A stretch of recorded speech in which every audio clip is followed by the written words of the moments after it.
have a lot of folks in here. I think we're going to get right to it because this will be recorded. We'll be putting this out to YouTube and such. We'll get right into it. And Paul Brody from Ernst & Young is first up. So Paul, would you like to say a few words?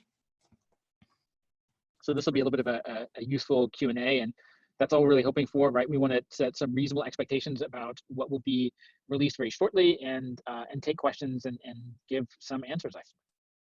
Right on. Take it away, Paul. And everybody, thanks for being here on the recorded first Q&A session for live stream for Baseline, for the Baseline protocol. Go ahead, Paul. And for newcomers, you might want to introduce yourself, and you are muted again.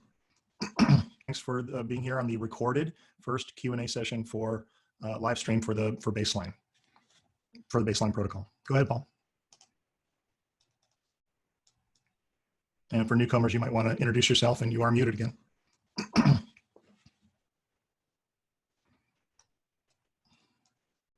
I think what I'm going to do, Paul, is I'm going to make you a co-host too, just so that doesn't keep happening to you. All right, Paul, you should be good. Yeah. So that was Paul Brody, everybody, from Ernst & Young, one of the founders of this project. And we're going to have a lot more folks coming in. And Nick, it would be great if you kept an eye on, it'd be grateful if you could keep an eye on questions and raising hands. Everybody is muted just in case, being a public session, there might be some folks coming in that might want to have inappropriate things to say. So we'll keep it muted, but we're looking forward to those comments, and we will paste the comments into the public Slack at the close of this. Right, so, and then for the many firms that have come forward, 14, which is 3 short of what Hyperledger launched with in 2015. And all we have received since then are more companies, notable ones that want to get involved, want to know what's going on, calling for briefings. Major US bank having a briefing with us later today. It's been astounding, the reaction. I've been saying if you can think of a big company, there's a good chance that they called us in the last week. And the Ethereum Foundation and the EEA, both supporting the Oasis organization, which has been amazing at getting us to organize so that we have a proper open source operation. It's one thing to put out an open source repo on Git or on Git. The next slide. What is not Baseline? Baseline is not a product. It's not a platform. It's not a chain. It's not a coin. It's not a scheme. Think of it more as a design pattern that anybody's product can employ. And frankly, a competent team could deploy it tantamount to in production today. So if you're thinking, well, this is innovation for the future, sort of, but it's a pattern that you know, if you're a solutions team, you can do it right now. There's a small solutions team that has already built a deployment. They've had the code for 6 days. So, well, I'll say this, and also I think York might have something to say about this. The Hyperledger is, first of all, when you say Hyperledger, I mean, which project in Hyperledger are you asking about? And you know, Hyperledger Besu is an Ethereum client. And I should expect that the standards from Baseline protocol, if we do our jobs right, will go into things like Hyperledger Besu, but also I could see it going into many other Hyperledger projects because it's just a sensible pattern.